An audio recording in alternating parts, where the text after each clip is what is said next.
Kamu lagi.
Mulai. Mulai.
Baik, untuk teman-teman semua yang belum on kamera, boleh di on cam dulu. Dan jangan lupa untuk setting backgroundnya ya, karena kita udah memulai. Oke, Maaf Kak. Kak, ini backgroundnya nggak bisa dipakai saya nih, nggak bisa kepakai Ya, yang backgroundnya. baik yang tidak bisa menggunakan backgroundnya tidak apa-apa, asalkan di on cam aja ya. Hmm, Oke, Kak. Oke, siap, oke, oke.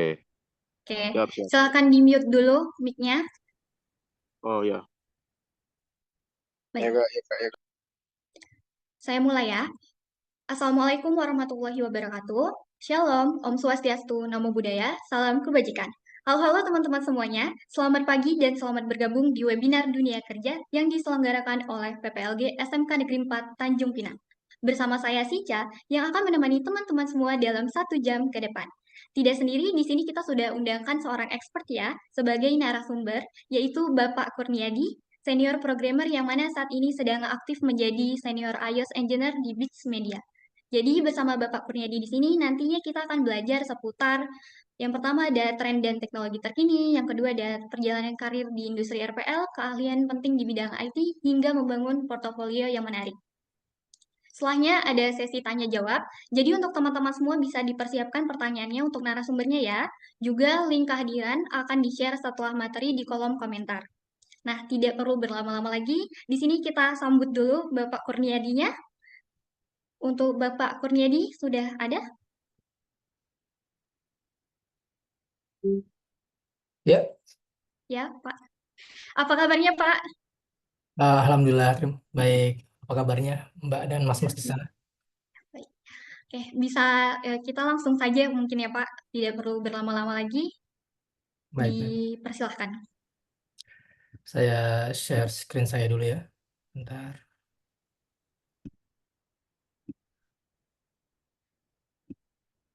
Oke, harusnya ini. Siap. Apa sudah terlihat? Sudah, Pak. Sudah ya. Oke, baik, baik.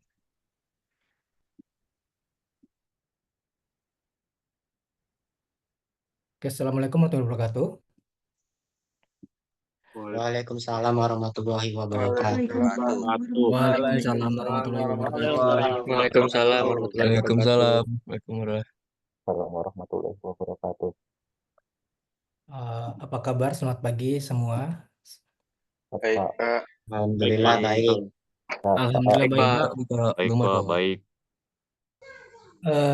Untuk hari ini saya akan coba sharing pengalaman bagaimana saya sebagai software engineer bagaimana menjelajahi karir dan inovasi di dunia kerja. Eh, untuk presentasinya terlihat full screen atau enggak ya? Saya nggak bisa lihat di sini. Full screen, Pak. Full screen ya. Oke. Oke, judulnya adalah webinar dunia kerja menjelajahi karir dan inovasi di dunia IT. Di dunia IT sebenarnya luas ya, tetapi karena keahlian saya itu lebih kepada mobile development, jadi untuk pagi ini saya akan lebih banyak berbicara dari sudut pandang mobile developer seperti itu. Pertama-tama kata orang kalau tidak kenal tidak sayang ya, tapi ya akan saya perkenalkan diri saya. Baik, Kalau Pak. saya Kurniadi, umur saya 32 tahun. Saya lahir di kota kecil di Kalimantan Timur, namanya Tenggarong. Beberapa tahun kebelakangan ini kabupaten saya agak rame nih.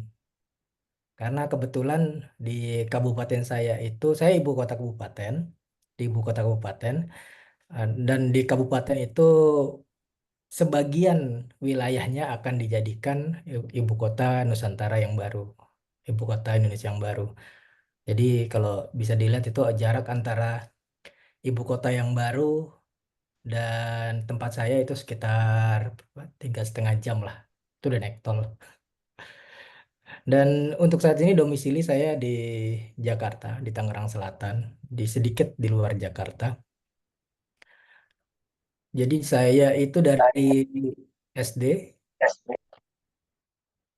saya dari kecil sampai SMP itu ada di Tenggarong. Setelah itu ketika SMA sampai kuliah dan kerja pertama itu di Malang gitu.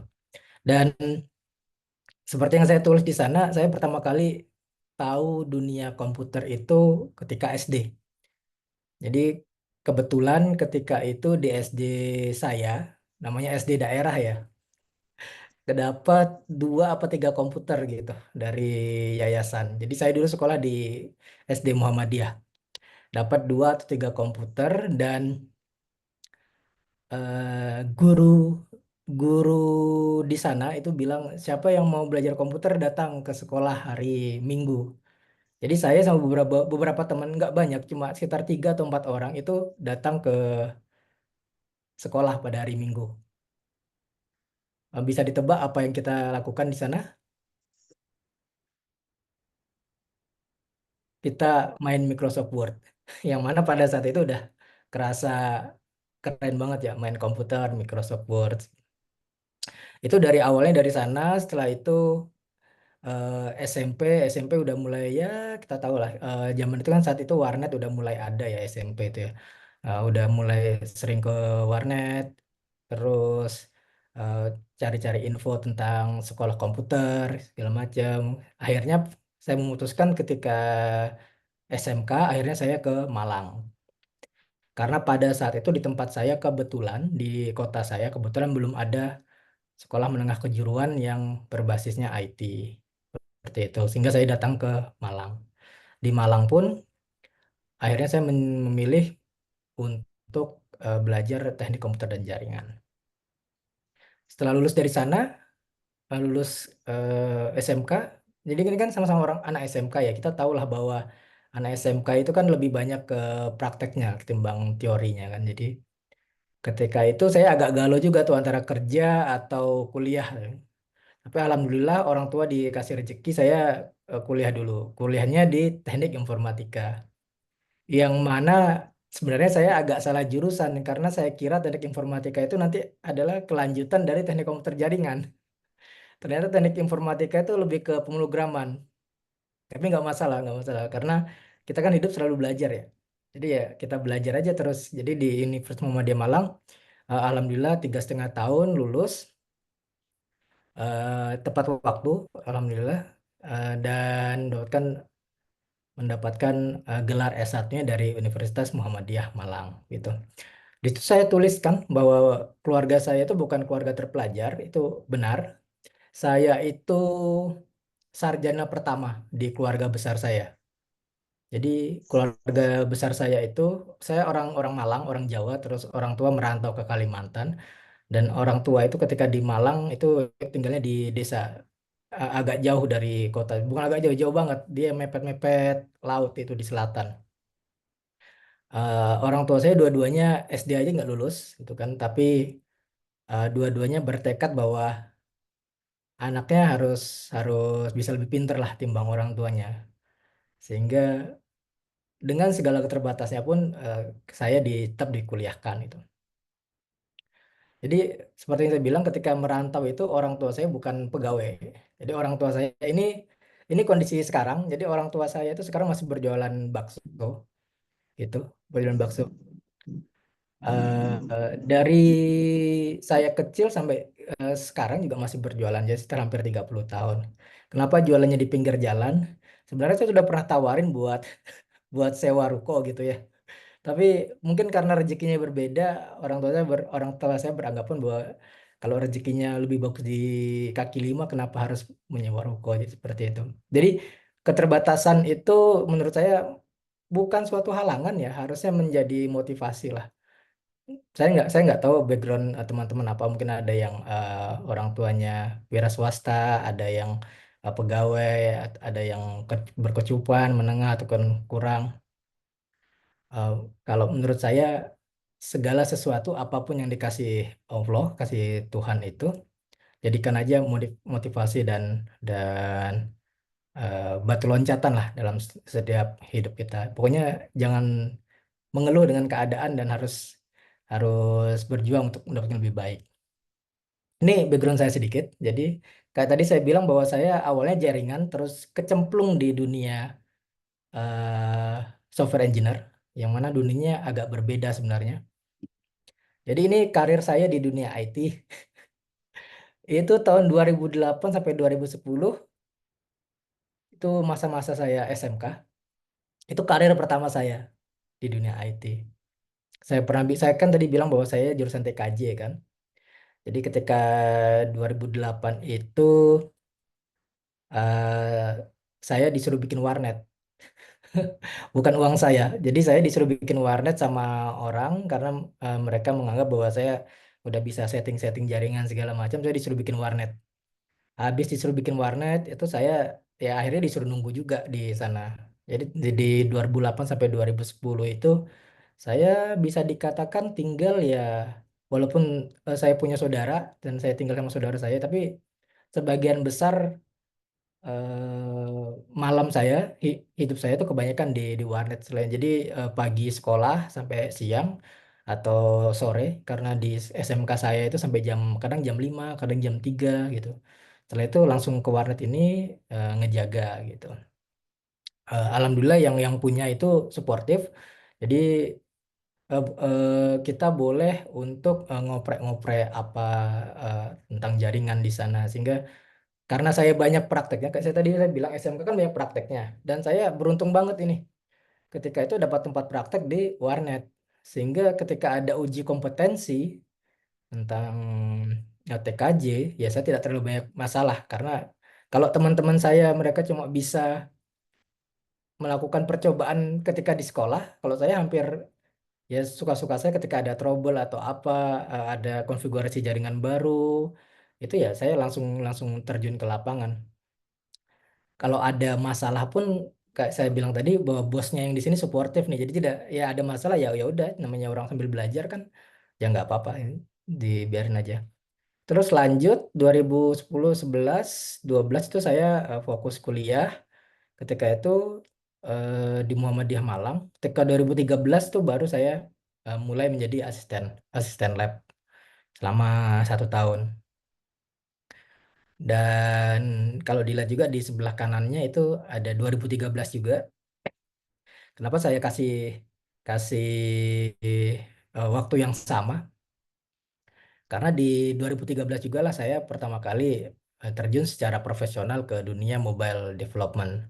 Jadi ketika 2013 itu sudah hampir semester akhir, saya kuliah dan melakukan dua dua pekerjaan lah, yang walaupun satunya part time ya.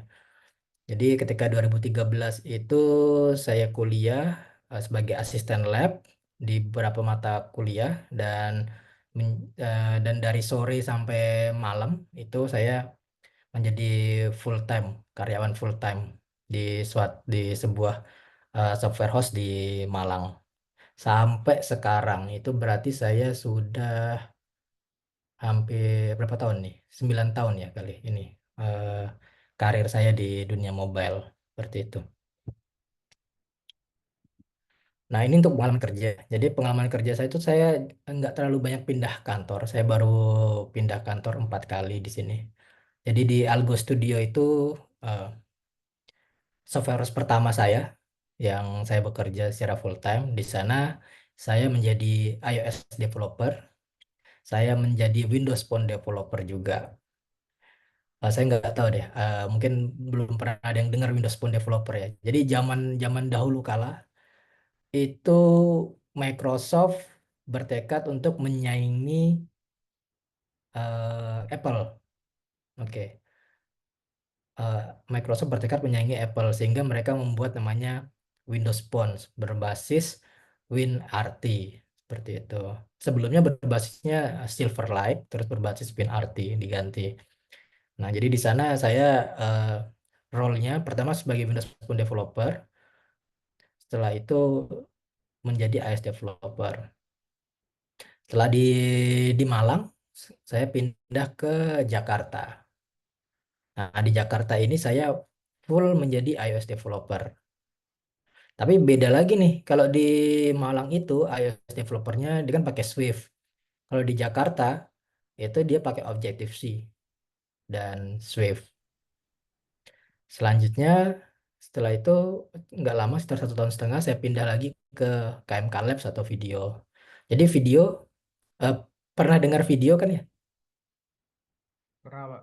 Video.com ya, Pernah. yang live streaming itu. Pernah. Pernah, Pak. Pernah, Pak. Pernah dong. Pernah dong. Pernah, Pak. Pernah dong. Pernah, Pak. Pernah, Pak. Nggak.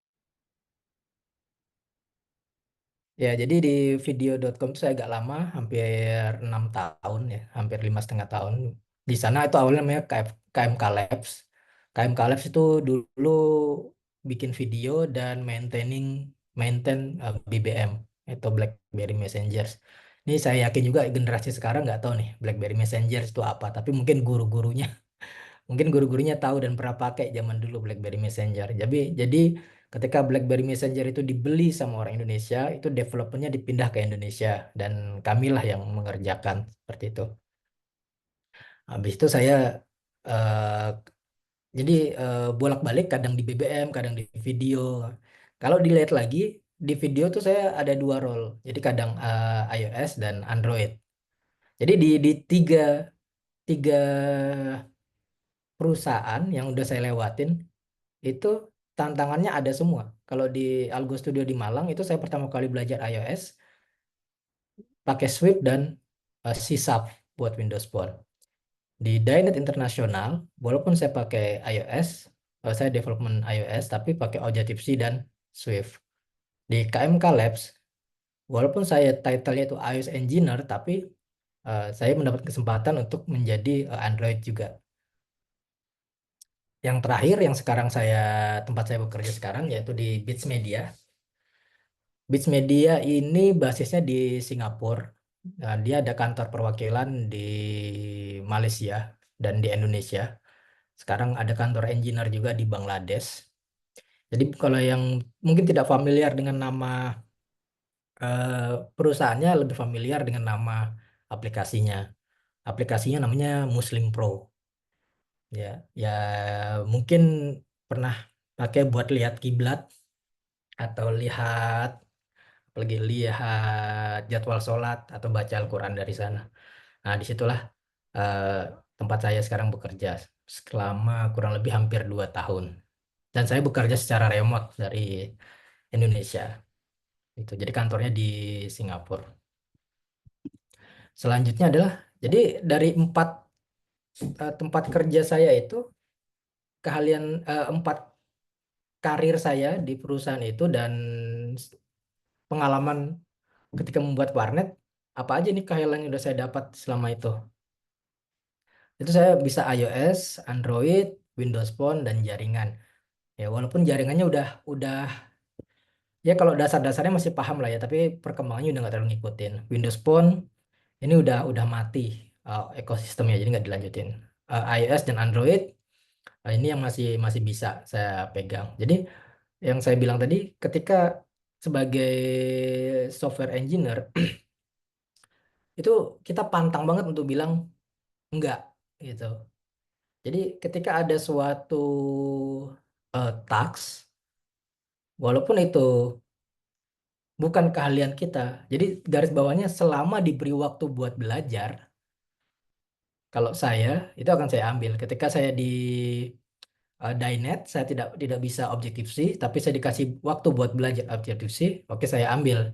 Ketika saya di Algo Studio, saya awalnya itu C# developer dengan Windows Phone, tapi saya dikasih kesempatan belajar untuk iOS dan diberi tugas mendevelop iOS, ya sudah saya lakukan, saya pelajari. Sama seperti di video.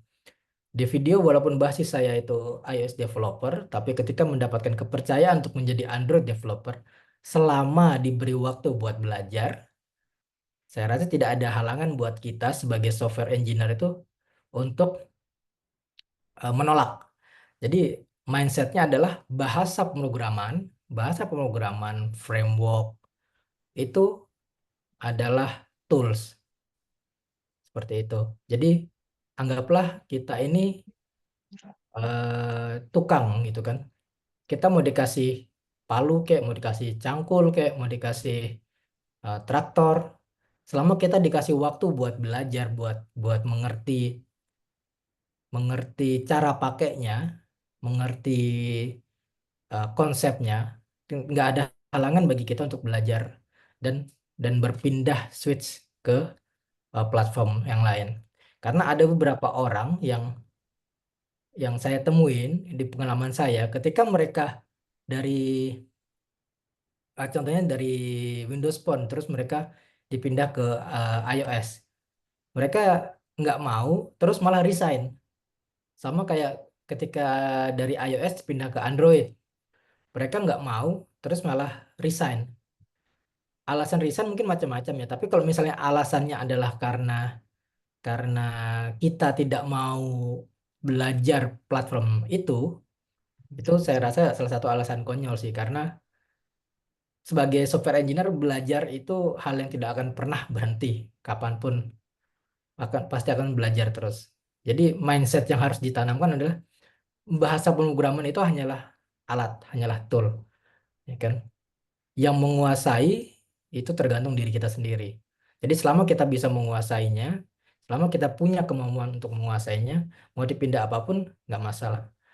Kayak sekarang kebetulan saya sedang ambil S2 juga ya, dengan Pak Naufal. Saya harus bikin sesuatu pakai Unity.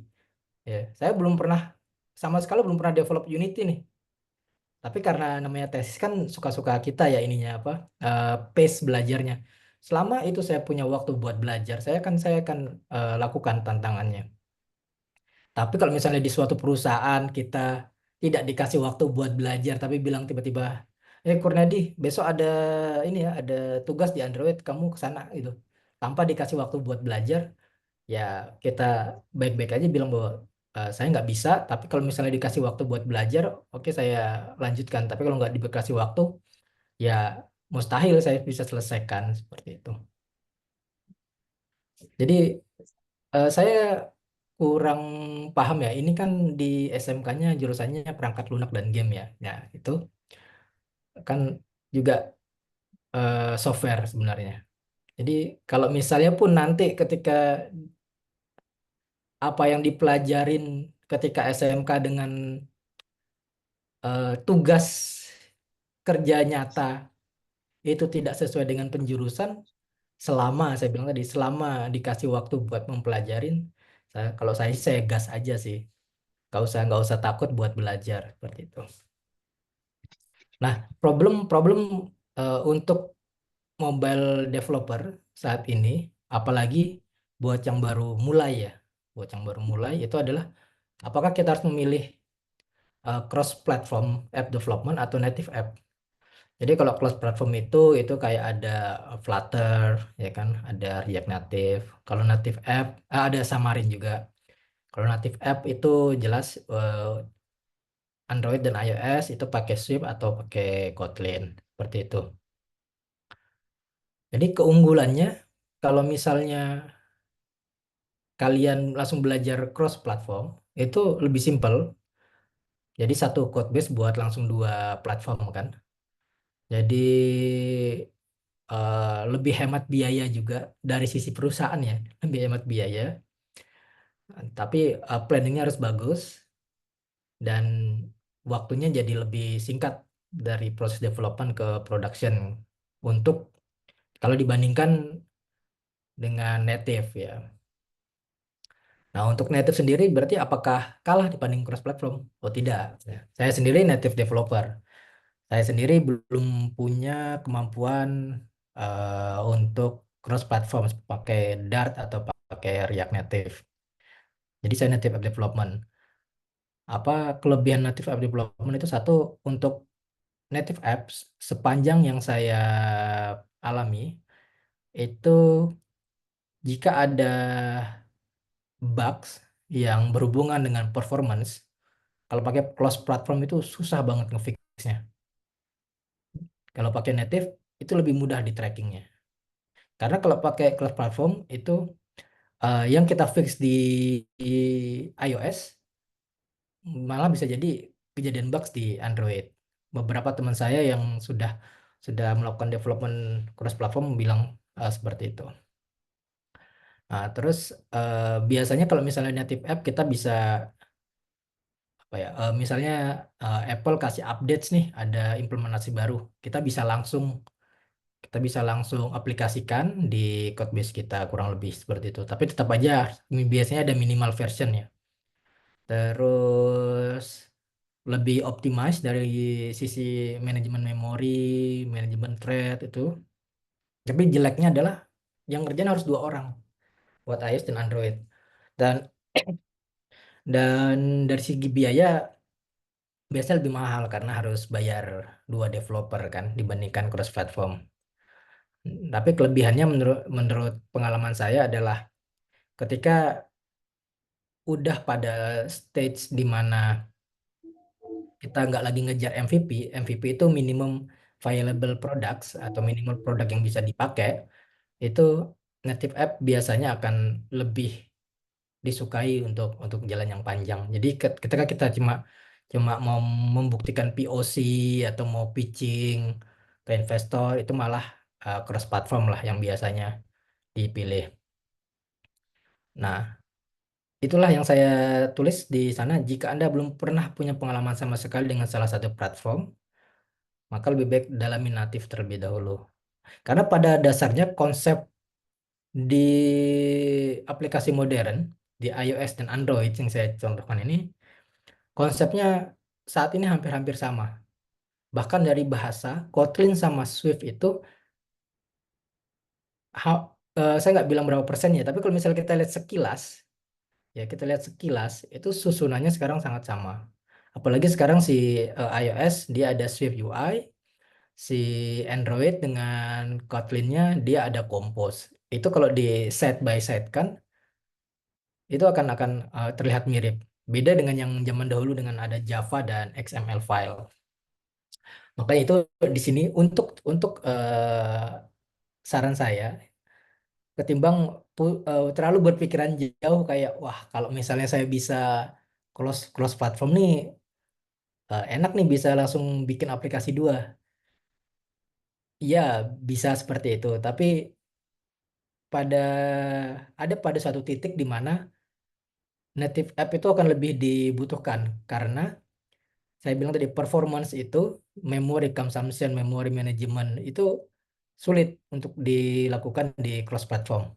Dan itu lebih lebih nyamannya ketika melakukan native app development. Seperti itu. Jadi kalau misalnya belum pernah sama sekali tahu tentang mobile development, fokus aja di satu, entah itu Android atau iOS.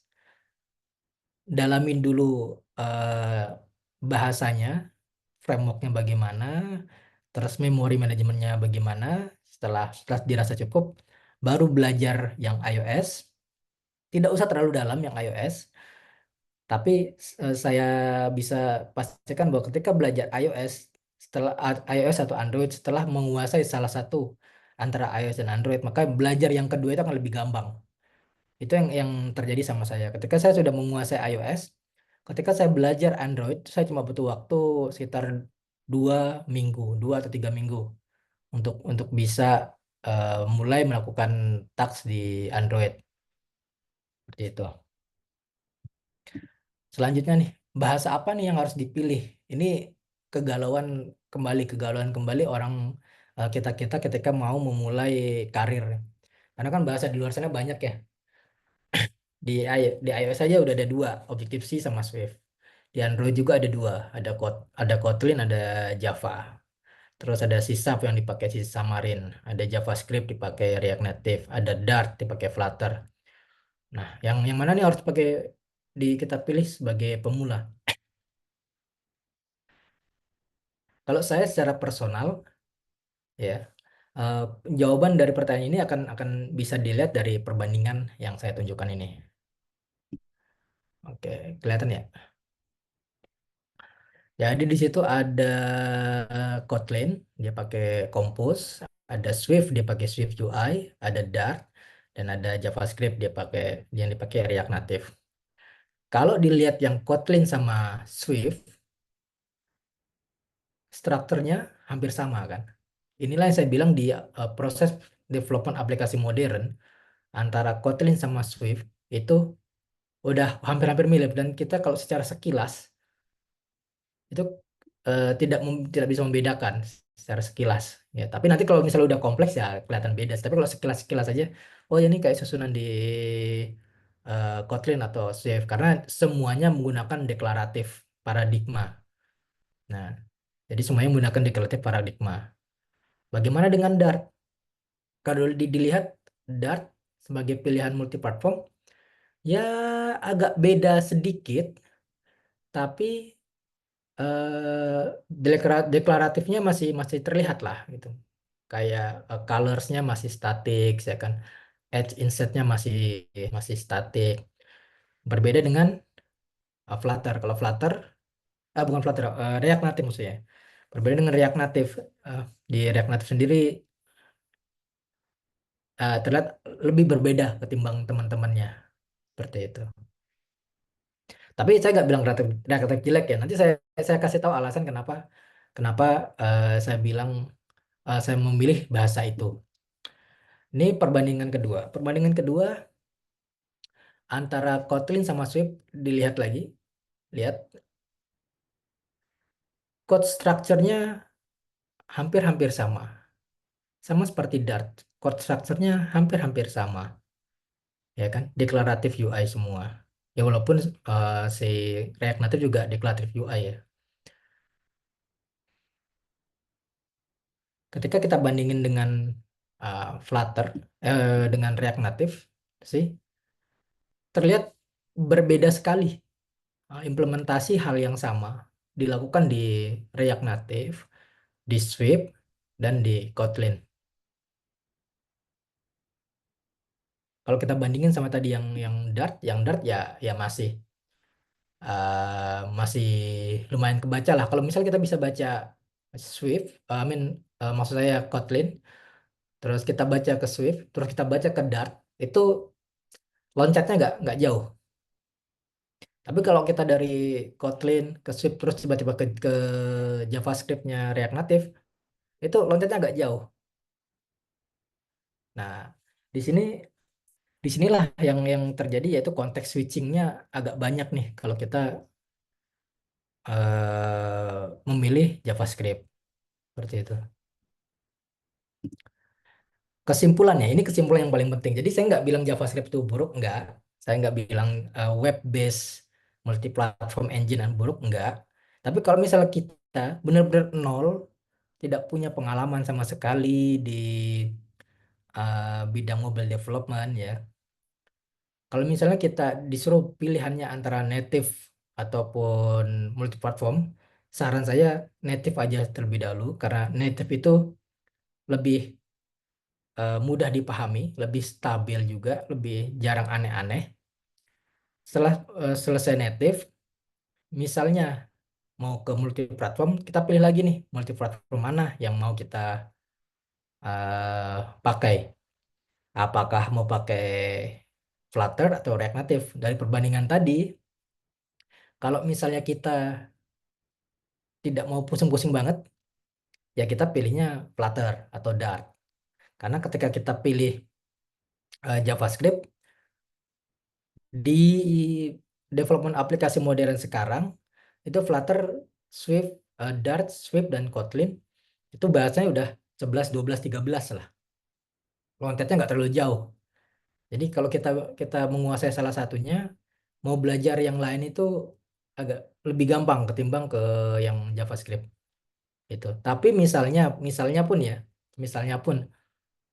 kita sudah jago JavaScript nih, ya udah ya langsung aja kita React Native.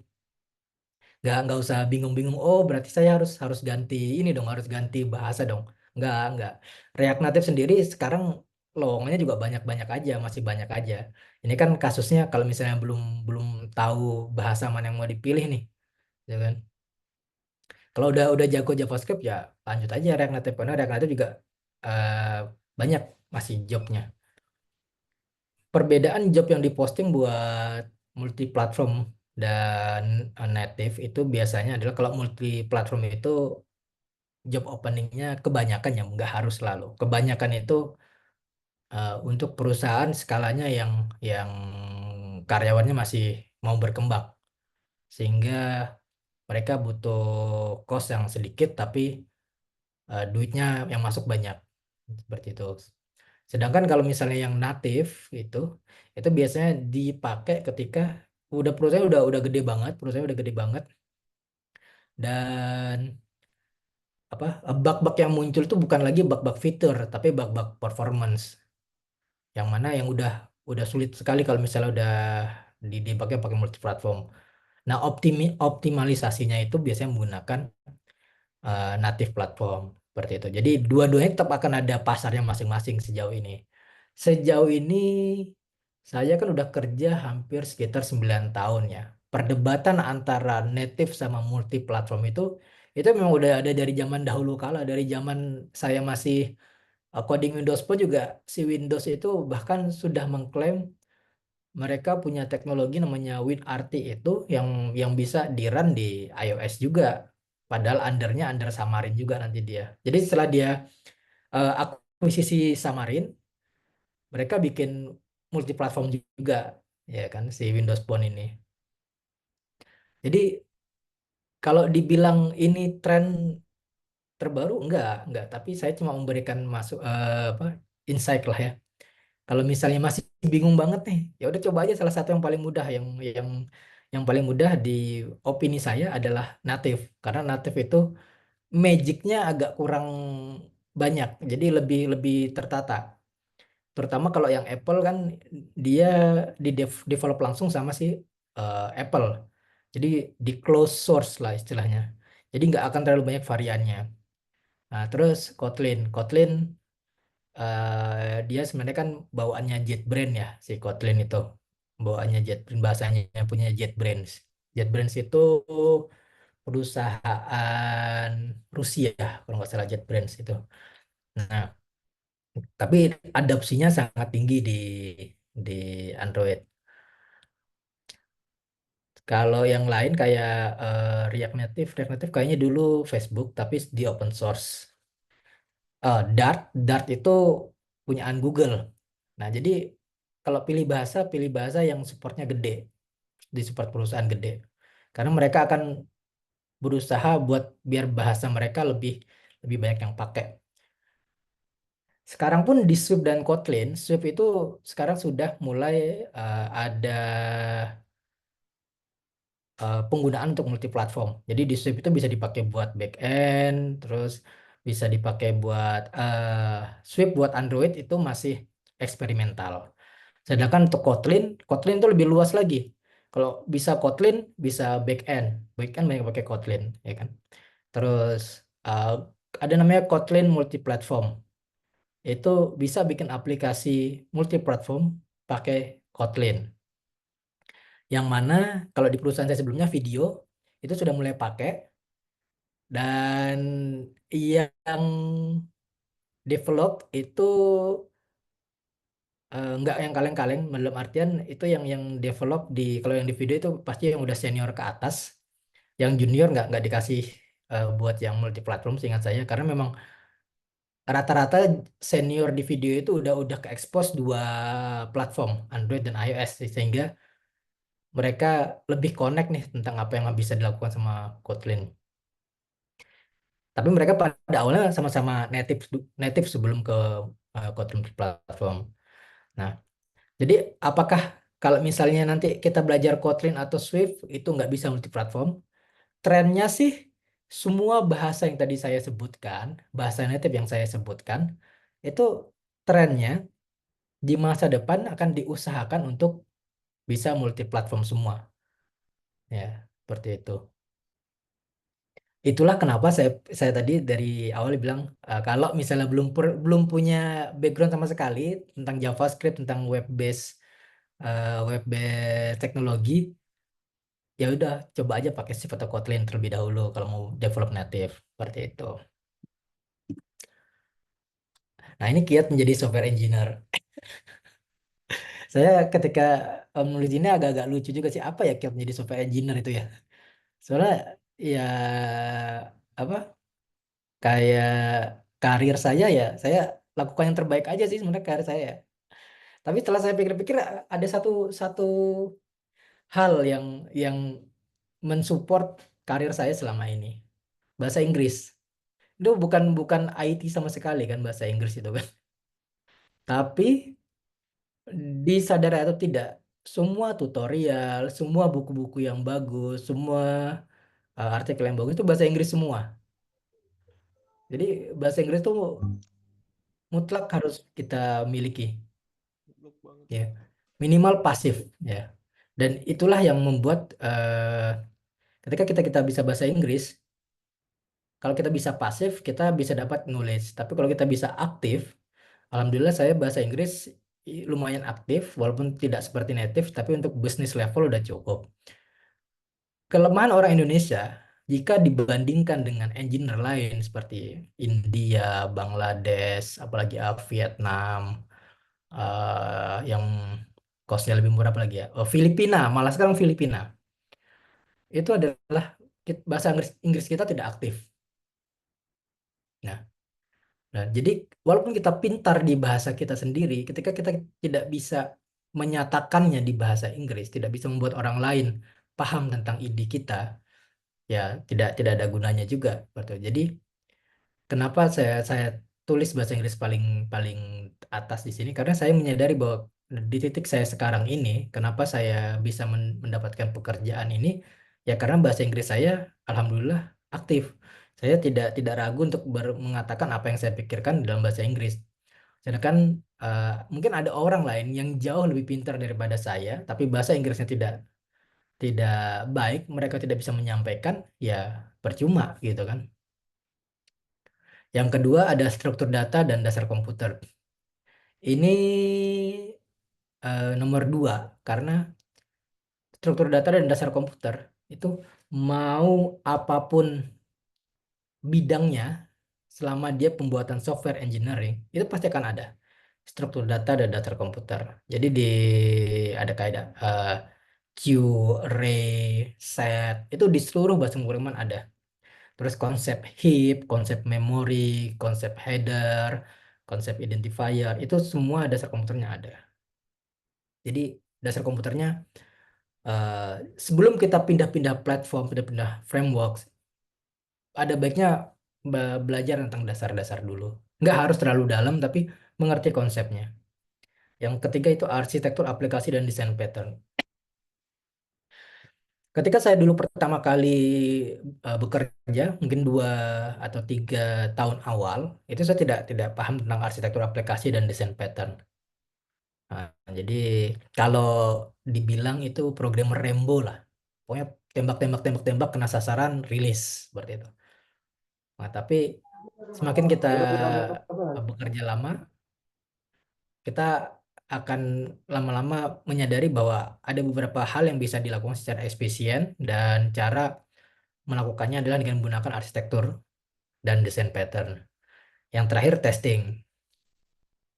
Testing ini lebih kepada integritas. Jadi kalau kita bikin aplikasi banyak bug kan malu ya. Jadi kita harus tahu kira-kira celah-celah apa saja yang bisa terjadi ketika kita bikin aplikasi, dan sebisa mungkin QA belum dapat itu. Seperti itu.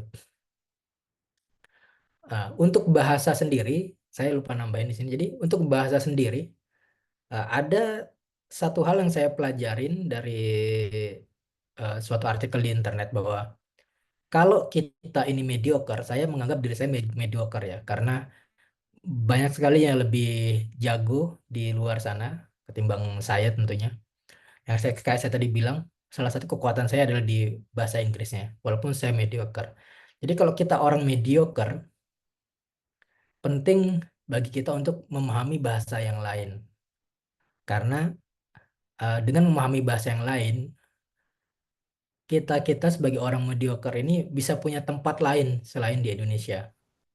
Jadi kalau misalnya selama kita berpikir pasar kita di Indonesia, orang-orang India, orang-orang Bangladesh, orang-orang Filipina, orang-orang Malaysia itu udah berpikir pasar mereka udah bukan negara mereka lagi. Pasar mereka adalah dunia. Sedangkan kita kebanyakan masih berpikir pasar kita di Indonesia. Maka dari itu menurut saya selain bahasa komputer, bahasa pemrograman, penting juga untuk menguasai bahasa asing. Karena dengan menguasai bahasa asing, salah satu pintu kita yang paling lebar terbuka. Ya. Minimal bahasa Inggris lah. Sekarang yang lagi banyak itu kan di Jepang, di Korea, itu uh, udah mereka agak telat ya. Ini wave wave startupnya agak telat itu si Jepang sama si Korea. Tapi sekarang mereka udah buka beberapa lowongan. Sayangnya untuk yang international company itu masih jarang yang bahasa Inggris. Maksudnya hanya sekitar 2 atau 3 lah sejauh saya ini. Tapi banyak yang menggunakan bahasa Jepang minimal N2 atau N3. Kalau misalnya nih kita menguasai bahasanya, tapi skill kita mediocre. Saya rasa selama kita masih menguasai bahasa bahasa tujuan, si recruiter akan tetap berpikiran bahwa oh mungkin bisa bisa dilanjutkan di prosesnya. Tapi ketika kita tidak tahu bahasanya, sebelum kita menunjukkan kemampuan kita ke recruiter, kita udah di-cut dulu. Oh, enggak. Kita butuhnya yang bisa bahasa Jepang atau bisa bahasa Korea. Seperti itu. Saya juga lagi on the way belajar bahasa Jepang, belum belum tahu banyak, baru tahu hurufnya. Ya, jadi para wibu-wibu, ayo kita gapai mimpi kita. Ya walaupun saya udah 32 tahun ya, tapi ya nggak apa-apa lah. Ini, jangan pernah berhenti belajar. Ini bagian yang paling penting dari hidup sebagai developer. Jadi hidup sebagai developer tuh capeknya adalah kita nggak boleh berhenti belajar. Jadi kita harus keep updates dengan apa yang terjadi di dunia teknologi, gitu kan. Kalau saya sih selain artikel, saya beberapa kali baca buku juga. Jadi belajarnya nggak harus belajar IT sih sebenarnya. Kalau udah seumuran saya ini, mungkin IT-nya udah agak kurang, ya udah kita belajar manajemen. Karena mungkin kita mau jadi lead, atau kita mau belajar bagaimana mengatur orang, mengatur pekerjaan lebih efisien. Banyaklah belajarnya. Seperti itu. Nah, yang terakhir, ini gimana sih kok bikin CV atau portofolio yang menarik nih buat recruiter? Saya nggak bilang CV saya menarik ya, tapi ini yang saya udah beberapa kali bikin CV dan beberapa kali minta review orang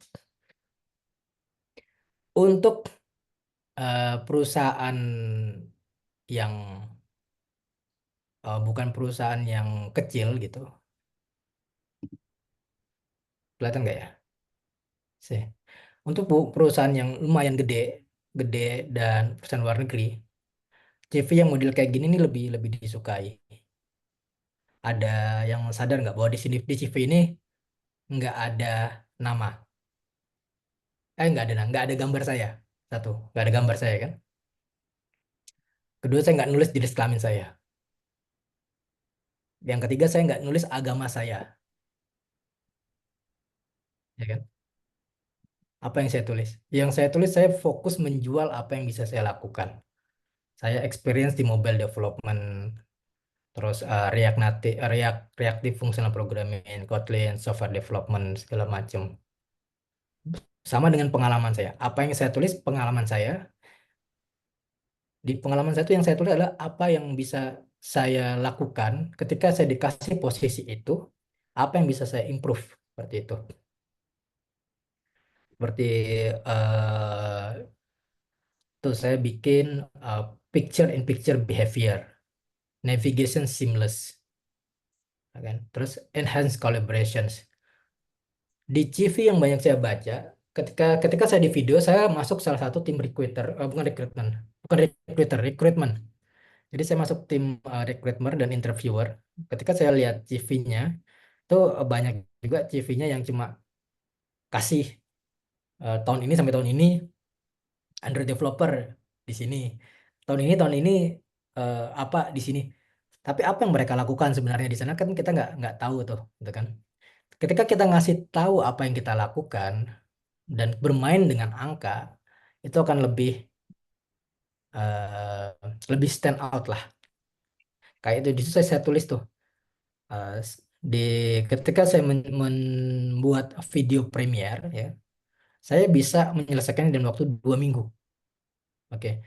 Terus di yang lain, leading growth and engagement team, ya kan? Saya bisa membuat suatu fitur yang mana hampir sama dengan fitur yang dijual oleh third party provider namanya Adjust dan CleverTap. Saya tulis juga di sana. Dengan inisiasi saya ini, perusahaan jadi save money. Save money-nya berapa saya nggak tahu, tapi si manajemen bilang ya kita saving money seperti itu. Jadi ketika kita bikin CV itu kesempatan kita buat ngejual diri kita, ya. Yang susah kan kalau misalnya kita belum punya pengalaman nih, terus gimana gitu kan? Ya itu agak sulit banget sih memang karena nggak ada yang bisa dijual ya. Tapi kalau misalnya punya pengalaman organisasi atau pengalaman ngoprek, pokoknya sesuatu yang membuat Anda itu terlihat mempunyai kapabilitas secara teknikal, tulis aja kayak gitu. Jadi jangan cuma nulis dari segini sampai segini itu saya di mana, saya segini sampai segini itu di mana gitu. Nah, ini akhirnya saya buka-buka file lama saya ketika saya pertama kali apply. Jadi saya ingat ketika saya masih junior, setiap aplikasi yang saya buat itu, saya screenshotnya saya ambil. Kenapa? Karena kalau kita tidak bekerja di perusahaan gede kayak Tokopedia, Gojek, Traveloka, apalagi Tiket, Dana, OVO, itu kan. Aplikasi yang kita buat kan itu kayak jarum di tumpukan jerami kan, susah carinya. Nah, jadi ketika kita nulis pun mereka recruiter nggak langsung ngeh tuh aplikasinya yang gimana sih, serumit apa sih aplikasi yang dibuat. Apakah ini bisa dipakai juga misalnya kita tidak punya pengalaman kerja sama sekali? Saya ingat ketika pertama kali saya belajar bekerja di Algo Studio, ya, foundernya itu tidak tidak tanya CV saya. Kita ketemu di sebuah coffee shop.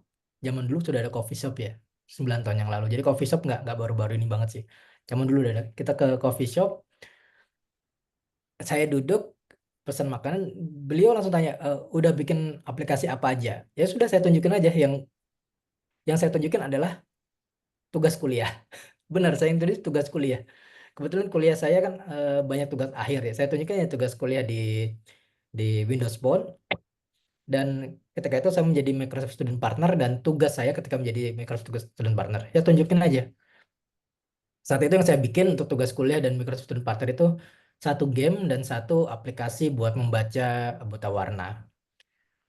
Jangan takut bahwa itu akan kurang kurang apa? Kurang rumit, enggak. Beberapa orang terutama yang masih kecil banget ini skopnya, mereka cuma cari orang yang bisa kerja dan melakukan tugasnya dengan baik sih. Jadi jangan terlalu khawatir sih.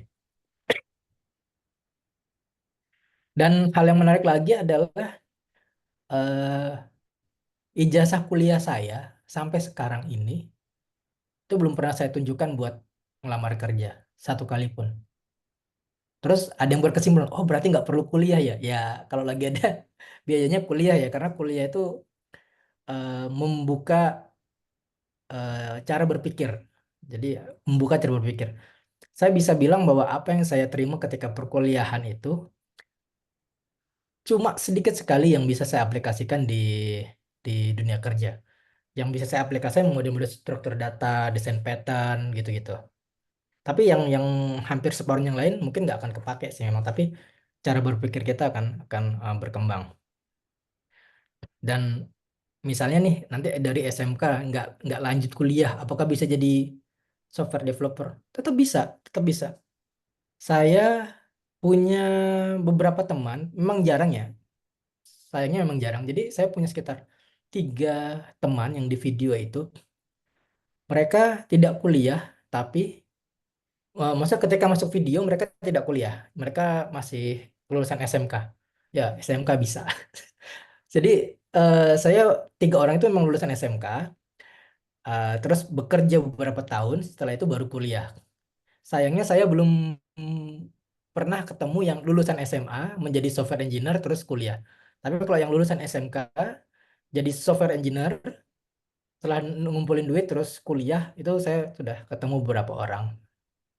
Tapi ini kan pengalaman saya ya, subjektif ya. Mungkin di tempat lain ada. Dan ini email asli yang saya kirim ketika saya apply di zaman dahulu. Jadi ketika kita kirim email ke recruiter, seperti yang saya bilang, buat mudah hidup mereka.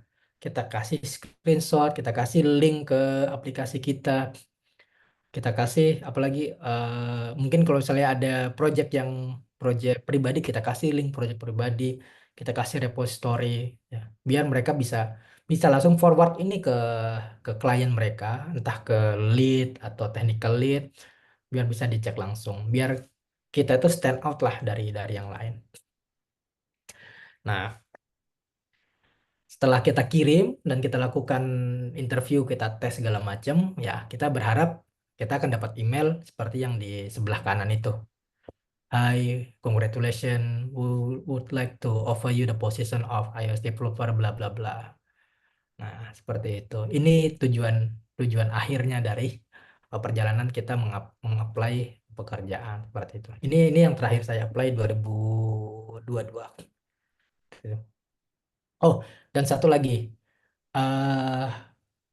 Saya memang kurang aktif di GitHub ya. Tapi ketika kita bisa menjual apa yang bisa kita lakukan dengan baik di perusahaan kita sekarang, kita kasih tahu improvementnya apa aja yang kita lakukan, tanpa GitHub repository, maksudnya GitHub sample project pun kita akan tetap dapat pekerjaan selama kita bisa dengan baik menjual apa yang bisa kita lakukan gitu. Nah, ini ya narsis sedikit. Jadi ini beberapa foto-foto selama saya bekerja di kantor. Saya sekarang tidak bekerja di kantor, saya bekerja remote. Jadi kantor saya dari rumah saya. Jadi ya mungkin terlihat kayak, oh ini apa ya? Kenapa yang diposting foto sama yang luar negeri aja? Ini berhubungan sama background saya tadi. Saya bilang bahwa saya dari kota kecil segala macam. Ketika kita ada di kota kecil, ya, bekerja dengan orang dari negara lain itu terasa sangat membanggakan. Nah, seperti itulah yang saya rasakan ketika itu. Sampai sekarang juga saya rasa kesempatan-kesempatan yang datang untuk mengenal dunia secara global itu akan sulit untuk didapatkan kalau misalnya saya tidak selalu merasa tidak selalu siap untuk menghadapi semua tantangan yang diberikan. Jadi ya let it flow, tapi usahakan lakukan yang terbaik seperti itu. Ya, saya rasa sekian ya dari saya. Kembali ke moderator. Baik, terima kasih banyak Pak Kurniadi atas pemaparannya yang sangat informatif dan inspiratif, jadi memberikan banyak wawasan baru ya, dan membuka pandangan kita tentang dunia kerja, terkhususnya di mobile dev, semakin ya dinamis ternyata. Di sini juga Cici jadi penasaran. Tadi kan Bapak ada mention tuh kalau semisal lulus SMK tuh beberapa ada yang jadi software engineer dan sebagainya. Nah, mungkin aja salah satu di sini nantinya bakal jadi software engineer. Gimana cara kita ketika kita menjadi software engineer itu menentukan harga untuk produk kita yang berupa aplikasi? Gitu, Pak. Oh, Jadi gimana cara untuk kita produk untuk aplikasi ya? menentukan harga untuk aplikasi? Ya. Itu sebenarnya tergantung dari saya belum pernah proyekan, dalam artian proyekan yang sebagai owner yang bikin dari awal ya. Saya lebih ke bagaimana menghitung manpower aja sih. Oke, jadi paling gampang itu adalah berapa kebutuhan kita per bulan, ya kan? Berapa kebutuhan kita per bulan? Berapa lama per hari kita mau bekerja, ya? Terus dikalikan aja berapa lama kira-kira produk ini akan diselesaikan. Seperti itu. Kayak misalnya nih, kayak sekarang misalnya anggaplah ya, saya sudah menghitung kebutuhan per bulan saya misalnya 10 juta gitu kan, ya kan. Terus aplikasi ini akan selesai berapa hari nih, misalnya gitu. misalnya selesainya 5 hari misalnya gitu. Saya hitung aja, anggaplah satu harinya berarti saya dapat 500.000 lah. Jadi kali 500 kali 500 jadi ya 2.500.000, tapi kita genapin lah jadi 4 juta. Itu kalau misalnya yang kecil ya, yang kecil-kecil ya. Tapi kalau misalnya yang udah kayak model project gede yang sampai berbulan-bulan, itu anggap aja, kalau saya sih anggap saja saya mau kerja sama mereka ya kan. Saya mau kerja sama mereka, mereka minta mereka kalau saya kerja sama mereka, mereka gaji saya berapa? Nah, anggaplah kayak tadi saya bilang, misalnya ada suatu project yang kira-kira saya rasa saya bisa selesaikan dalam 3 bulan, dan mungkin kalau saya kerja saya akan dapat gaji sekitar 10 juta. Jadi akan saya minta misalnya 30 juta, seperti itu. Nggak ada hal yang pasti juga sih. Kalau saya sih lebih gampang bagi saya karena saya sudah punya batasannya itu, yaitu gaji per bulan saya, misalnya gitu. Dari gaji per bulan dibagi jam terus dikali hari gitu. Tapi kalau belum belum punya gaji per bulan dan benar-benar baru tidak tahu batasannya apa, biasanya yang disarankan sama teman saya sih kebutuhan per bulannya berapa. Jangan dibuat ngenes juga ya. Maksudnya kebutuhan per bulan itu ya kita hidup senormalnya aja lah gitu. Jangan yang terlalu murah-murah juga.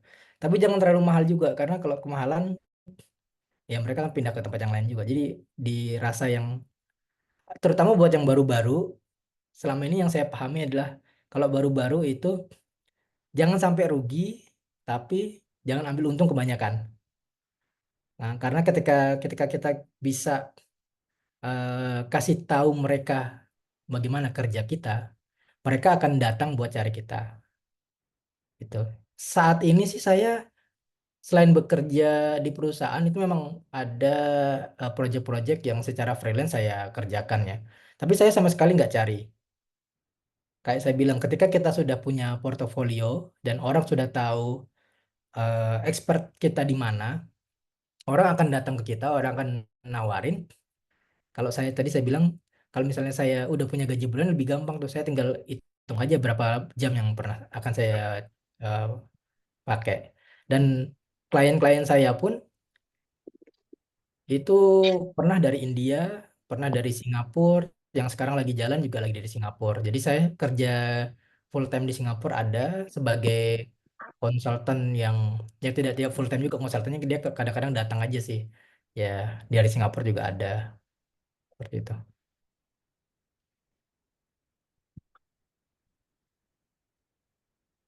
Baik, terima kasih Pak Kurjadi, jawabannya sangat insightful ya.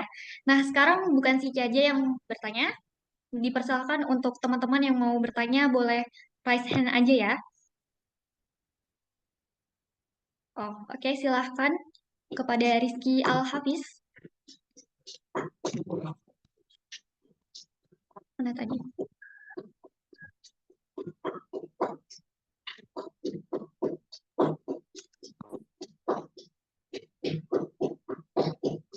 Wah, sama. Halo Kak, Ya udah. saya Oke, Rizky Novi. boleh Rudi silakan. Jadi saya pengen nanya nih ke Kak siapa tadi? Gimana sih caranya framework itu nanganin stage management di aplikasi-aplikasi yang besar dan kompleks? Mungkin juga bisa disebutin beberapa pola desain yang sering digunain untuk nanganin manajemen status itu mungkin. Itu aja sih Kak.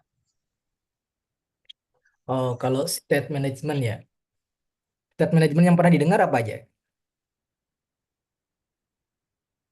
Apa Kak? Udah pernah dengar state management apa aja? Untuk kalau yang udah pernah denger sih kayak Redux, terus Vue.js, MobX gitu sih Kak. Oh, oke. Karena kalau di pengalaman saya sendiri, saya kan kalau state management cuma pernah pakai Redux ya. Jadi di pengalaman saya sih untuk Redux sendiri, karena dia hanya konsepnya kan single source of truth sebagai single single sebagai state managementnya. Jadi saya nggak punya pengalaman dengan yang lain. Jadi ketika pakai Redux, saya rasa kalau pakai Redux itu Untuk aplikasi simple akan terlalu overkill. Tapi kalau misalnya aplikasi udah ribet banget ya kan, dan kita takut eh, akan terjadi multi-thread data processing, dalam artian multi-thread yang mengakses data yang sama sehingga jadi racing condition, Redux itu lebih baik karena dia make sure bahwa state-nya konsisten karena Redux kan pakai single thread of truth. Nah, untuk yang lebih baik yang mana, saya bilang saya belum pernah punya pengalaman lebih banyak tentang state management yang pakai pakai framework tertentu ya. Tapi kalau misalnya di mobile kayak iOS sendiri, state manajemennya kan tidak terlalu di highlight ya karena state-nya itu kalau di iOS misalnya orang pakai arsitektur lain seperti MVVM lah atau MVP, MVC itu kan, state-nya kan akan hidup sesuai dengan life cycle dari view-nya seperti itu. Sejauh ini sih saya cuma tahunya Redux Redux aja sih yang bisa dipakai di web service juga, di mobile juga. Yang lainnya sih saya jujur belum belum explore tentang yang lain. Boleh nanya satu lagi nggak, Kak? Boleh boleh. Kalau misalnya kita nge-upgrade versi framework kita, itu tantangan utama yang dihadapin itu apa sih gitu? Untuk versi framework, jadi kalau kita sudah kerja di perusahaan yang eh, gede ya gitu, yang gede itu untuk beberapa library dan framework itu kalau bisa dipakai kita buat sendiri, kita harus buat sendiri. Itu aturan pertama. Aturan kedua, misalnya misalnya kita pakai framework ya, itu kalau tidak ada hal yang eh, men kalau tidak ada hal yang mendesak sekali ya, jangan dilakukan jangan dilakukan major upgrade. Dan kalau misalnya kita melakukan major upgrade, itu make sure bahwa yang kita lakukan itu kita tahu, kita baca changelog-nya dulu. Jadi nggak cuma ganti version ya, kita baca dulu changelog-nya. Kita baca changelog-nya, kita mitigate dulu kira-kira apa yang akan menjadi masalah, gitu kan. Nah, kalau misalnya kelihatan ada sesuatu yang mungkin menjadi masalah, itu biasanya tidak akan dilakukan upgrade terlebih dahulu sampai kita yakin bahwa tidak ada hal yang bisa bikin down lah atau apa. Paling gampang dulu kalau di mobile ya, di iOS dulu Facebook pernah ngeluarin major upgrade di aplikasi login-nya dia ya. Dan orang yang melakukan upgrade itu mereka nge-crash. Tapi yang tidak melakukan upgrade dia tidak nge-crash gitu. Ternyata ketika ditelusuri ya kan, major upgrade itu dia merubah, mungkin pernah dengar namanya method swizzling. Jadi function yang dirubah secara runtime dan itu yang bikin nge-crash. Nah, kalau dari pengalaman saya adalah selama itu tidak critical ya, selama minor itu bisa langsung di-upgrade dengan approval seperti lead atau apa. Tapi kalau misalnya ada major update-nya harus kita cek terlebih dahulu apakah major update-nya itu akan membuat crash di sistem kita atau ada perubahan besar yang akan harus kita lakukan. Karena kalau misalnya major update, kadang kodenya kan berubah dan misalnya kita menggunakan framework itu sebagai backbone, anggaplah kita punya 1000 file dan framework itu dipakai di 1000 file. Berarti kita harus merubah 1000 file. Hal seperti ini kan kadang tidak ekonomis kalau dilihat dari sisi perusahaannya. Karena kode sebelumnya itu bekerja gitu loh gitu kan. Kenapa malah kita harus membuang waktu 1000 file perbaikin dengan major update. Nah, jadi sepengalaman saya sih kalau minor itu biasanya akan lebih gampang dilakukan ketimbang major. Kalau major itu pertimbangannya nanti satu ke lead, kedua ke sisi bisnis apakah akan terimpact. Kalau udah semuanya udah ngerasa bahwa aman, baru major update itu dilakukan. Seperti itu. Kayaknya pernah dengar kan ya bahwa ada beberapa Windows yang kemarin yang ketika ada CrowdStrike blackout itu tidak terkena blue screen karena tidak melakukan update. Jadi bukan bukan selalu yang terbaru akan menjadi lebih baik, enggak. Itu tergantung gimana perusahaannya melakukan mitigasi resiko terhadap yang upgrade yang dilakukan gitu. Semoga menjawab ya. Oke, menjawab sekali Kak. Terima kasih. Mungkin itu aja sih yang sebenarnya masih banyak yang pengen ditanyain. Cuma ya udah itu aja. Makasih udah ngejawabin beberapa pertanyaan dari saya. Oke, makasih juga ya Rizky udah nanya. Nah, Ganteng. selanjutnya kita ke Rudi tadi list kedua ya. Silahkan bertanya.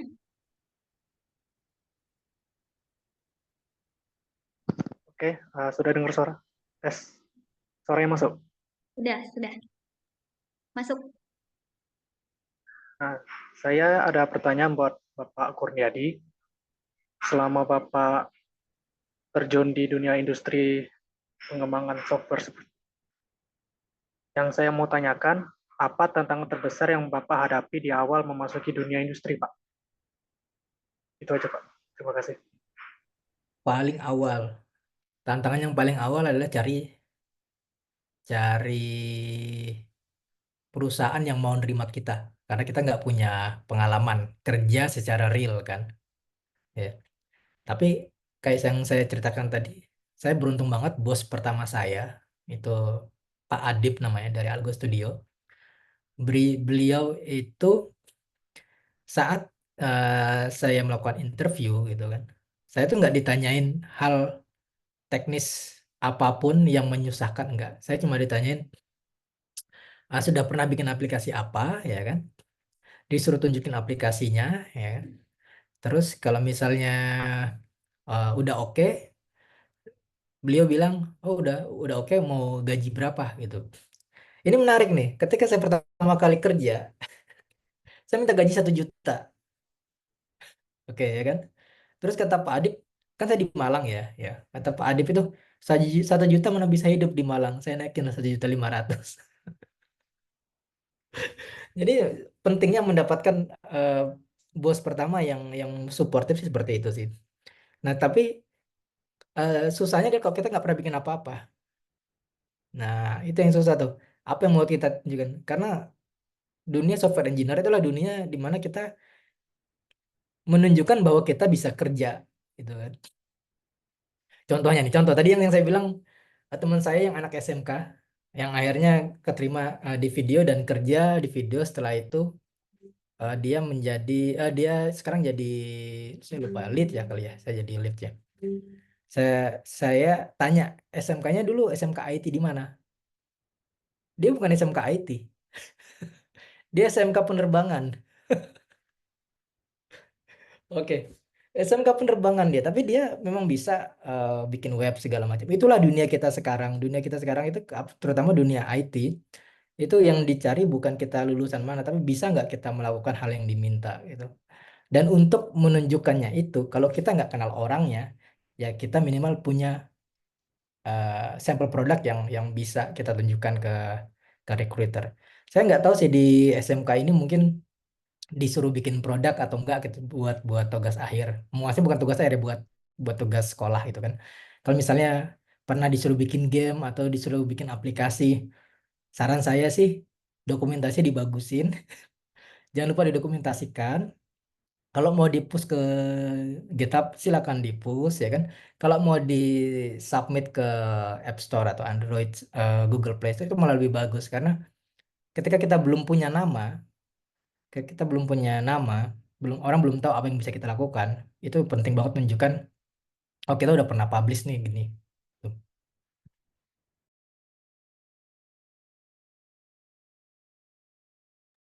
Ya itu sih yang bisa saya sampaikan.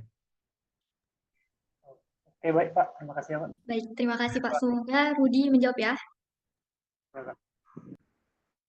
Oke, selanjutnya tadi ada yang mau tanya ya, Irfan. Tes, apakah ada suaranya? Ada, silahkan. Ada. Saya mau nanya, Pak. Bagaimana cara Bapak untuk mengatasi kegagalan atau kesalahan dalam pekerjaan? Fokusnya pada mobile application. Ah, ini pengalaman saya pribadi ya. Saya dulu ketika bekerja itu sampai sekarang gitu tidak pernah takut salah. Kalau satu kali, ya ini yang paling penting. Kalau satu kali, tapi kalau salahnya berulang itu berarti kita harus introspeksi diri sih. Jadi eh, sejauh ini ketika saya bekerja ya lead segala macam itu tidak akan masalah ketika kita cuma salah satu kali untuk hal yang sama. Oke, ya. Tapi kalau kita salah hal yang sama lagi, nah itu bahkan bikin marah. Jadi pentingnya untuk belajar apa yang kurang dari kesalahan pertama. Itu yang paling penting. Mungkin dari kesalahan, jadi banyak orang, nah ini menarik. Banyak orang memperbaiki bug, tapi tidak tahu salahnya di mana. Ya, itu yang saya berapa kali saya bilang ke junior saya ketika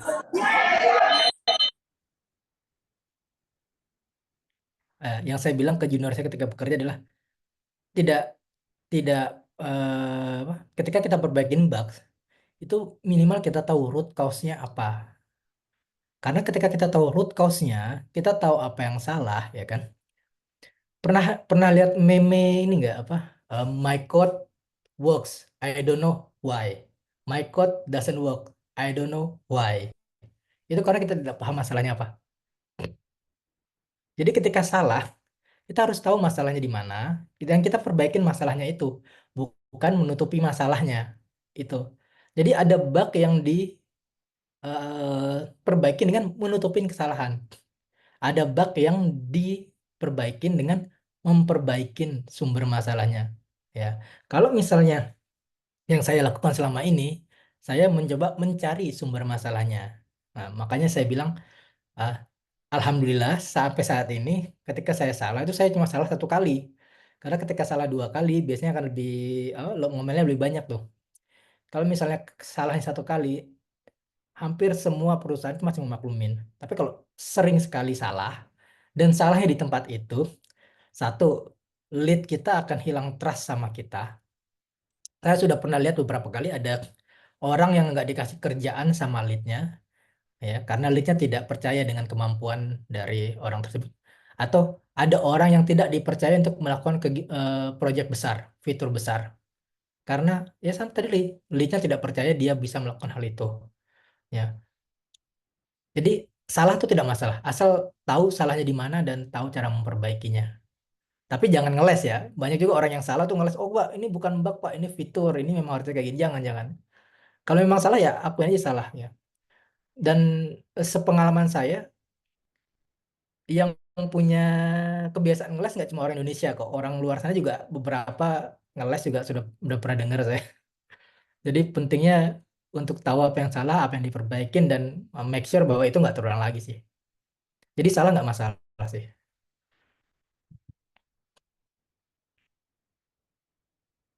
Menjawab yang mungkin ya.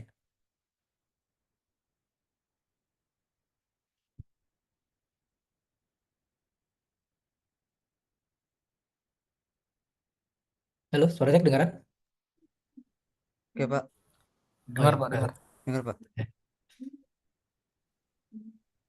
Oke, terima kasih Pak Kurniadi. Semoga menjawab ya Irfan. Lalu selanjutnya ada pertanyaan lagi datang dari Disa. Silahkan Disa. Halo, Pak, saya mau nanya tentang Ya. portofolio nih.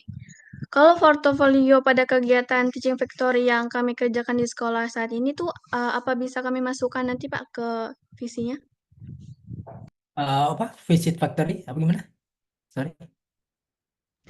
Kan kita nih lagi disuruh buat portofolio pada kegiatan Teaching Factory nih Pak, yang kami lagi kerjakan nih di sekolah. Oh ya. Apa bisa kami masukkan gitu, Pak? Eh, bukan kegiatannya yang dimasukkannya, tapi achievement apa dari kegiatan ini. Nah, achievementnya itulah yang dimasukin. Jadi misalnya ada nama Teaching Factory, achievementnya apa? Bukan Teaching Factory, bukan penjelasan dari acaranya, tapi achievement apa yang didapat dari eh, acara ini. Itulah yang biasanya lebih lebih menarik buat buat mata yang interview lah gitu. Kalau penjelasan ya ya apa yang bisa diambil dari penjelasan ya. Tapi kalau misalnya achievement itu bisa dielaborate, misalnya dari kegiatan A kita bisa meningkatkan kesadaran dan tentang penggunaan GitHub dari yang sebelumnya tidak pernah bisa pakai GitHub menjadi 100% bisa pakai GitHub semua. Pasti interviewnya akan tanya, oh ya ini apa yang dilakukan ya kok bisa bisa kayak gini gitu. Itu akan lebih menarik ketimbang kalau misalnya kita cuma kasih Teaching Factory. Teaching Factory adalah kegiatan pelatihan bla bla bla. Oh ya udah pelatihan, tapi outputnya apa kan tidak ketahuan. Kalau yang tadi di portofolio saya itu kelihatan banget outputnya apa aja dari dalam waktu berapa aja seperti itu. Menjawab ya? Baik, terima kasih, Pak. Oke.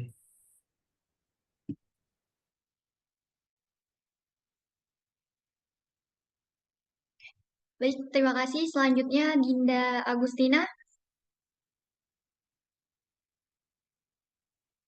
Oke Pak, baik. Saya mau bertanya tentang untuk pengembangan portofolio.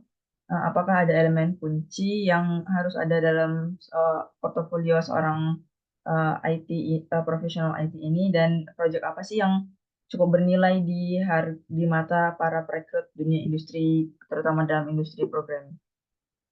Terima kasih. Ya pengalaman saya juga. Jadi semuanya subjektif karena pengalaman saya ya. Maaf sekali. Ketika ada angka itu saya menjadi lebih tertarik untuk mengetahui lebih dalam kemampuan dari kandidat. Oke. Kayak misalnya di suatu project gitu kan. Misalnya Anda sebagai engineer di project tugas akhir Anda, terus Anda menulis di portofolionya, kita bikin project tugas akhir kayak gini, ya kan? Uh, yang paling menarik biasanya pertama adalah teknologi apa yang digunakan, ya. Lebih teknologi apa yang digunakan itu ada balik lagi ke achievement apa yang didapat dari penggunaan teknologi itu, seperti itu. Kalau misalnya kita udah bekerja, ya, itu kita nggak mungkin ya kalau IT itu kan nggak kayak kerjaan lain ya yang monoton. Kalau kerjaan IT itu biasanya bakal ada tantangan tersendiri buat klien yang lain ya. Sepanjang hidup saya sebagai software engineer pun saya belum pernah menemukan apa yang saya lakukan itu bisa saya duplikasi 100%. Jadi pasti ada untuk use case berbeda, untuk kebutuhan bisnis berbeda, itu biasanya akan ada adjustment. Untuk klien berbeda dengan bisnis use case yang sama, tetap akan ada adjustment, ya kan? Nah, biasanya yang saya tulis adalah, misalnya saya punya klien, bukan klien, saya punya fitur project growth misalnya gitu. Nah, sebagai contoh di project growth itu, kami mendapatkan tekanan untuk melakukan penghematan karena Clever Tab dan Adjust itu lumayan costly, lumayan mahal. Nah, ketika saya berhasil melakukan improvement terhadap sistem itu, ya kan, hal itu akan saya tulis di CV saya.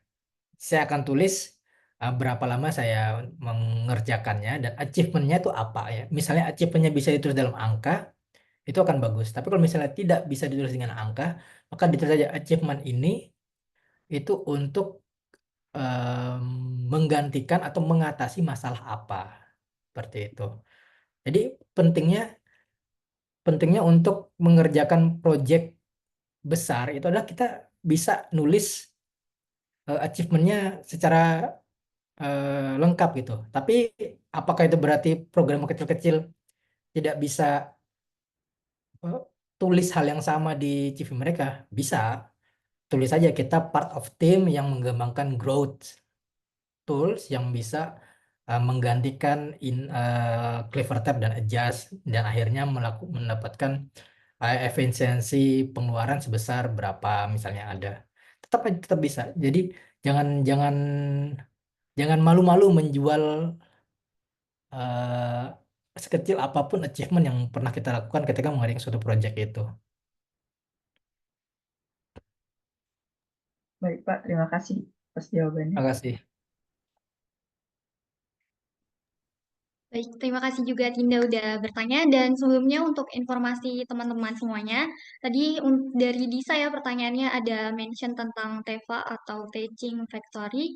Nah, biasanya itu di SMK 4, TEVA itu merupakan sarana produksi yang dioperasikan berdasarkan prosedur dan standar kerja untuk menghasilkan suatu produk. Nah, sebelumnya itu ketika TEVA kita udah menghasilkan beberapa produk, salah satunya itu e-parking, merupakan aplikasi parkir online berbasis website dan mobile ya, Android.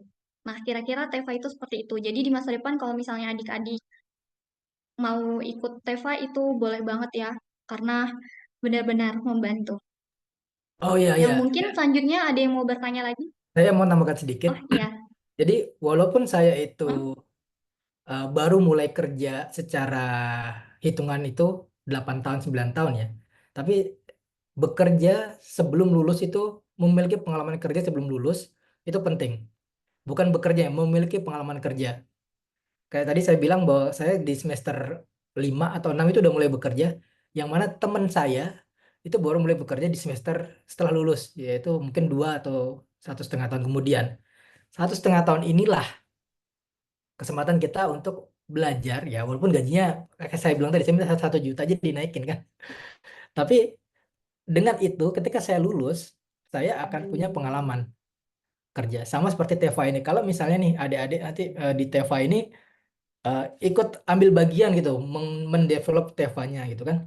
Sebelum adik-adik lulus ya kan, adik-adik akan punya pengalaman mengerjakan sesuatunya. Pengalaman mengerjakan sesuatu inilah yang achievementnya bisa ditaruh di CV, yang nanti ketika di CV itu bisa memberitahu bahwa oh, saya ketika sekolah itu nggak cuma sekolah tapi kita udah pernah bikin sesuatu yang dipakai dengan achievement ini. Itu eh, minimal CV-nya udah menarik sih ketimbang yang hanya nulis maaf pendidikan SMK bla bla bla seperti itu. Tapi tidak ada yang dilakukan seperti itu. Mau nggak dilanjut?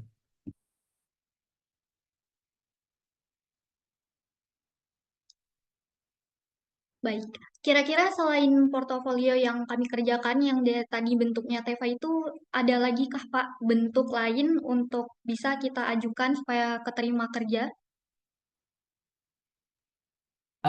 Ini saya menjelaskannya kalau dalam artian bukan kerja yang kan banyak kerjaan lain yang di luar IT ya. Kalau saya bilang yang kalau yang di IT itu kan sebagian besar yang dicari orang yang mempunyai kecakapan di bidang teknis.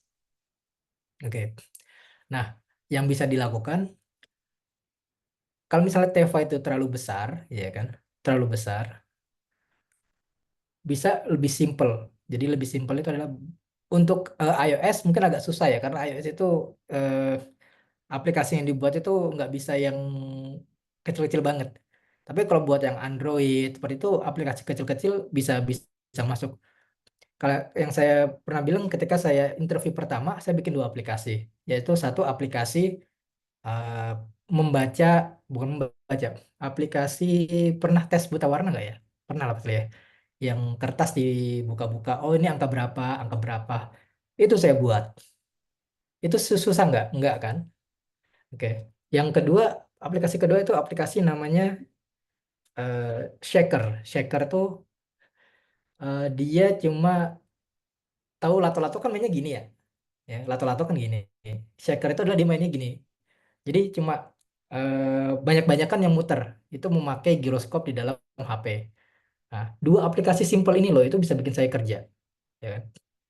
Jadi selama aplikasi itu bisa ditunjukkan, ya, dalam artian mungkin bisa dipublish, tidak perlu harus membuat sistem informasi yang database-nya tersumbung bla bla bla bla. Karena saya yakin ketika orang itu baru lulus kuliah, ekspektasi recruiter itu cuma pengen tahu orang ini bisa kerja nggak sih gitu. Karena kalau mendesain itu pasti butuh pengalaman kerja. Tapi kalau misalnya masalah bisa codingnya, kerjanya itu tidak terlalu butuh pengalaman. Makanya orang-orang bootcamp itu lebih banyak yang keterima kerja ketimbang anak SMK.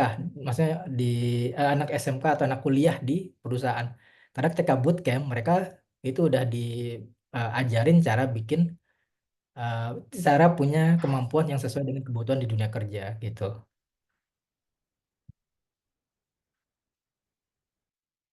Baik. Ini ada titip pertanyaan lagi Pak dari Pak Naufal kebetulan, cuma beliau belum bisa berbicara di sini. Nah, pertanyaan itu untuk time management, kan kalau software developer biasanya kadang menyelesaikan bug bisa seharian full. Nah, apakah ada batasan biar gak nyampe burnout gitu? Plus, eh, Bapak kan juga sambil ngambil S2, belum lagi tugas-tugas kuliah. Nah, itu gimana caranya? Oke, oh tadi saya mute ya, maaf. Untuk time management, sekarang hidup saya agak susah ya, karena S2 dan kerja dan kebetulan lagi ada project dari Singapura yang butuh bantuan dari saya untuk dikerjain. Untuk time management jelas saya nggak pernah bergadang. Sorry, bergadang tuh maksudnya jam 12 ke atas ya. Saya maksimal tidur jam 11 malam, bangun jam 5-an. Jadi setelah bangun, itu kalau lagi ada tugas kuliah, saya akan kerjakan tugas kuliah. Kenapa tugas kuliah duluan? Karena eh, pemanasan lah.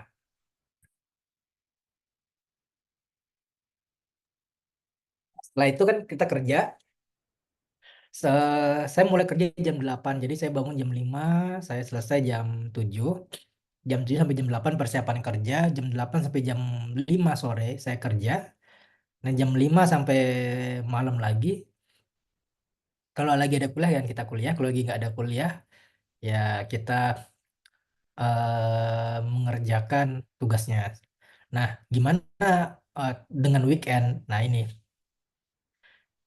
saya biar tidak burnout adalah setiap hari Minggu, saya tidak pernah bekerja.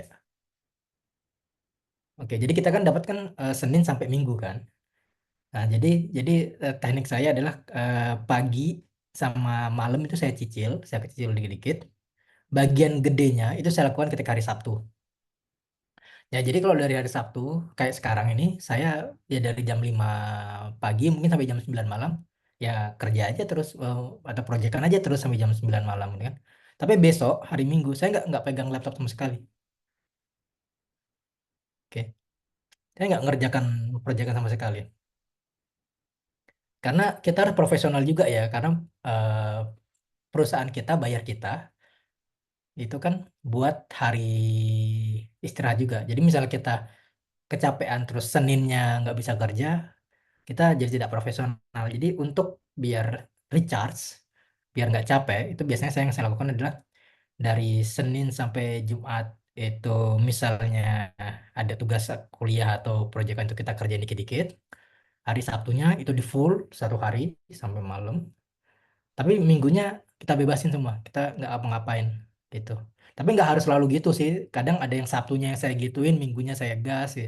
Intinya saya nggak pernah kerja itu kayak seminggu seminggu kerja terus itu hampir nggak pernah. Pasti ada 1 hari di mana saya benar-benar relax ya, relaxnya pun eh, bukan cuma tidur-tiduran ya, relaxnya bisa jadi ya entah main game.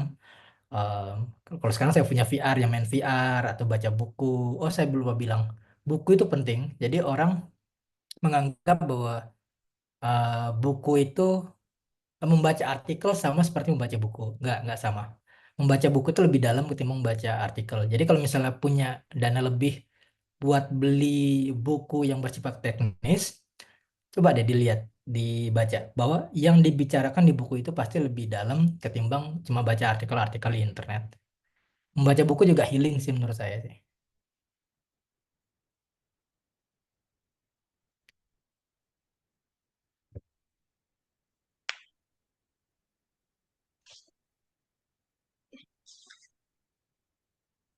Baik, terima kasih Pak jawabannya. Selanjutnya mungkin karena tidak ada pertanyaan lagi ya dari teman-teman, teman-teman semua bisa cek di kolom komentar, di situ ada link formulir untuk kehadiran, silahkan diisi, jangan lupa. Dan juga kita terakhir sebelum penutupan bakalan dokumentasi bersama, jadi untuk teman-teman semua silahkan on cam, dan jangan lupa yang bisa menggunakan background virtualnya silahkan dipakai, ditunggu.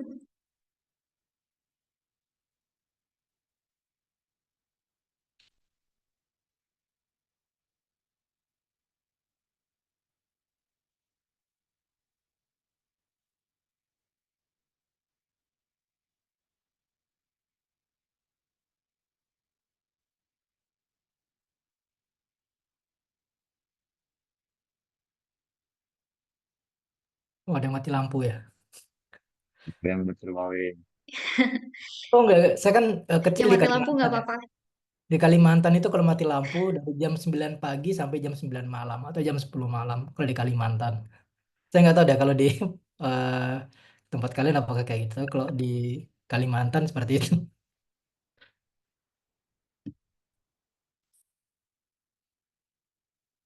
Oke.